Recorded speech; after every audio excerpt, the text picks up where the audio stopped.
Ladies and gentlemen, in about 30 seconds, I'm going to give you a tour of Elon Musk's tiny home that's supposedly worth under $50,000, made by a company called Boxable.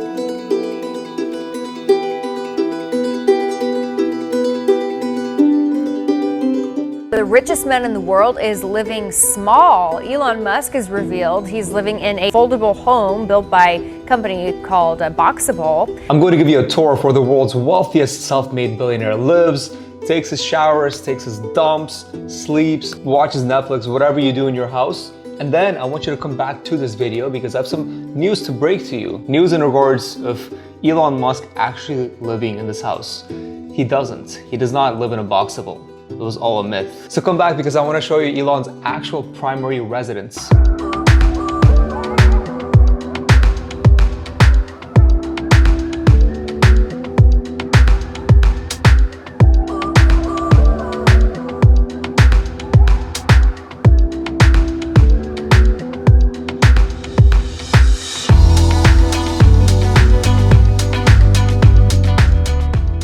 So there you are, we saw it, but obviously not much to see because it's only a 700 square foot home. But the reality of it could not be further from the truth. Although the rumor is that Elon lives in this Boxable home, he does not live in it. He owns one, and I feel like he only owns one because of the whole rumor that was spread that Elon's tiny home is made by the company Boxable, and either Boxable reached out to Elon to give him a house or the other way around. But the fact is that he does not live in that house. Elon actually lives in Boca Chica County, Texas, right next to SpaceX's rocket company, and he bought another tiny house. It's not as small as the Boxable Lego homes that you put together to make into a house, but his home he purchased $45,000, and here's what his actual house looks like. So main home now is Austin or Texas, state of Texas. Yeah. Main residence. What's with the Boxable rumor?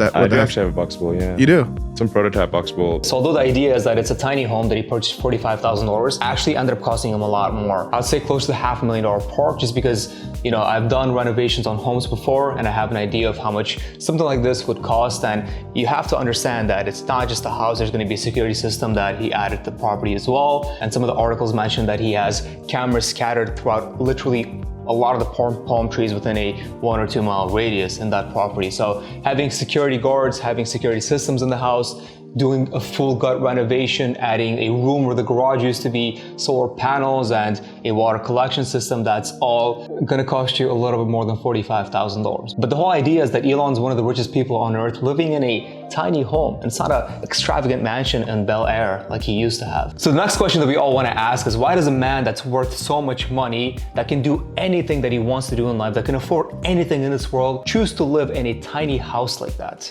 And ladies and gentlemen, the answer is not as cliche as he makes it seem. It's not because his house, his tiny home is so close to his rocket company. Yes, that might be one of the reasons, but the actual answer is not that. Because if he wanted to, he could have bought out a lot of land right next to a rocket company, built himself a couple of mansions, just like a whole tiny little city, anything that he needed, and lived a very extravagant lifestyle. But he chose not to do that to prove a point. His goal is not to live a luxurious lifestyle, but his goal is more so to make sure that humanity is headed in the right path and that we decrease our carbon emissions. That's his whole goal. And I think the other reason why he chose to live in a tiny home like that is because I feel like tiny homes are going to become a thing. And especially with his goal of going to Mars, we're not going to be able to have big luxurious mansions there. We're going to have little tiny pods. So I feel like in a sense he's getting himself ready to make that transition happen when Elon actually moves to Mars. Just want to make a very quick video, hit that like button, and as always, I'll see you guys in the next one. Peace.